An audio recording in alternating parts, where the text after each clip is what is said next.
امام زہری کہتے ہیں مجھے سعید ابن مسیب نے بتایا، سعید ابن مسیب کہتے ہیں مجھے صحابی رسول نے بتایا،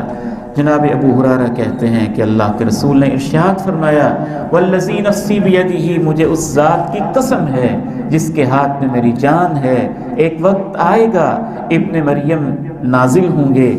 حکمران بن کر، عادل بن کر، صلیب توڑیں گے، خنزیر کو ماریں گے، جزیہ ختم کر دیں گے، مال عام ہو جائے گا، کوئی لینے والا نہیں ہوگا، اور اس دور میں لوگوں میں نیکی کا جذبہ اتنا ہو جائے گا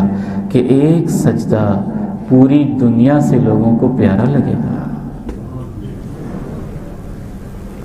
اور دنیا میں جو کچھ چیزیں ہیں ان سے بھی۔ بعض محدثین نے یہ اس کا مفہوم بیان کیا ہے، بعض محدثین نے کہا ہے کہ لوگوں کو پتہ چل جائے گا قیامت بہت قریب آ چکی ہے، جناب عیسیٰ آ چکے ہیں، ان کی مال میں دلچسپی ہی نہیں ہوگی، پوری دنیا کو چھوڑ کے بس وہ اللہ کو سجدے کر رہے ہوں گے۔ ثم یقول ابو ہریرہ، یہ دیکھیے صحابی کیا تفسیر کر رہے ہیں، یہ حدیث بیان کرنے کے بعد حضرت ابو ہریرہ کہتے اگر تم نے اس مسئلے کو قرآن سے سمجھنا ہے تو اللہ کی کتاب کی یہ آیت تو پڑھو، وَإِن مِّنْ أَهْلِ الْكِتَابِ، اہل کتاب میں سے کوئی شخص ایسا نہیں ہے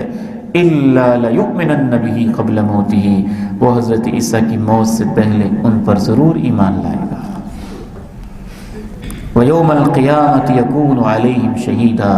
اور قیامت کے دن جناب عیسیٰ ان پر گواہ ہوں گے۔ یہ سورہ نساء